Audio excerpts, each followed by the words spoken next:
Okay, so I don't have a visual, so I'll just leave it like that. Apologies. It'll have to be a little literary and textual.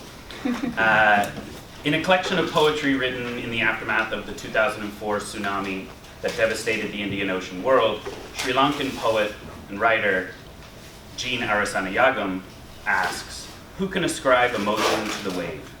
Who can translate its calligraphy? Who interprets the jagged sculptures of debris?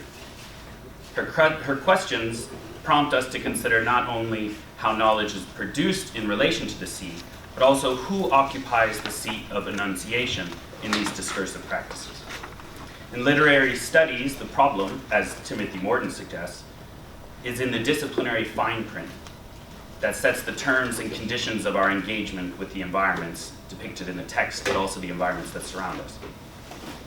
Seascape environments are often taken up, at least in literary studies, through the convention of metaphor, a literary device that's meant to connect seemingly disparate entities, but one that also pacifies the active environment by confining it to a symbolic register.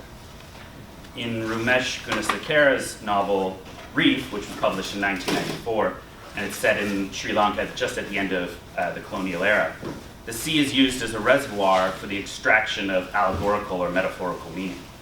Growing calls for independence and political resistance are described as rising tides of unrest and waves of insurgency, which threaten to overwhelm the colonial state. The seaside, and especially the beaches, become these liminal spaces outside the confines of the colonial apparatus, where revolutionary figures like Vijay Tunga can operate and work. Although the extended metaphor of insurgent seas adds depth to the novel, it also converts what is a lively seascape environment into a ready-at-hand object to be activated by any number of discursive practices or ideological agendas. In Ecology Without Culture, Christine Moran describes these objects as biotropes. And we can think, I was actually thinking of this last night after dinner with Yutaka. You can think of Japan's flag, the rising sun on Japan's flag, or the mobilization of cherry blossoms as figures of national or imperial identity. You can also think of the recent mobilization of a poppy to garner support for military endeavors. Right? These ways in which the natural environment, when it becomes the symbol and object, is then right there for use by anyone. In Reef, Mr. Salgado, a marine biologist and colonial advocate, expresses concern over the destructions of the coral reefs that he studies. And this is a quote. You see, this polyp is really very delicate. It has survived eons, but even a small change in the immediate environment could kill it. Then the whole thing will go. And if the structure is destroyed, the sea will rush it.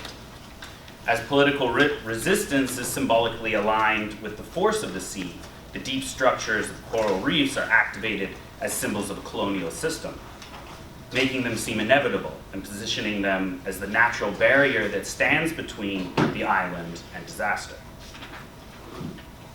Part of the danger we face in calls to blue humanities, and I think we were mentioning blue economics earlier as well, is that the adjective modifies a noun that remains exclusively or predominantly human.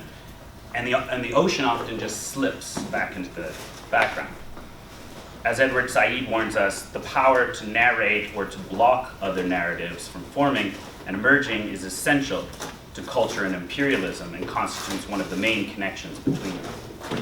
When the fluid complexity of a seascape environment is flattened as a metaphor or frozen as setting, it becomes the smooth surface, a smooth surface on which meaning can be inscribed.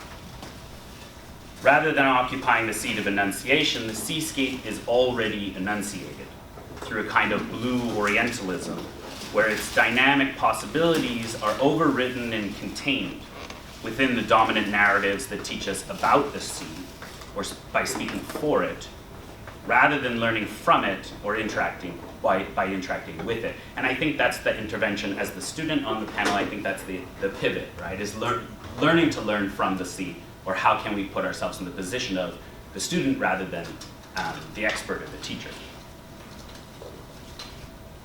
We can also learn from Hester Blum, who was mentioned earlier, who reminds us that the sea is not a metaphor, or from Kristen Hastrup, who insists the ocean is much more than a surface. If we are attentive to the materiality of the seascape environments, we come to recognize them not as the passive backdrops on which human drama unfolds, but as active participants in geopolitical phenomena.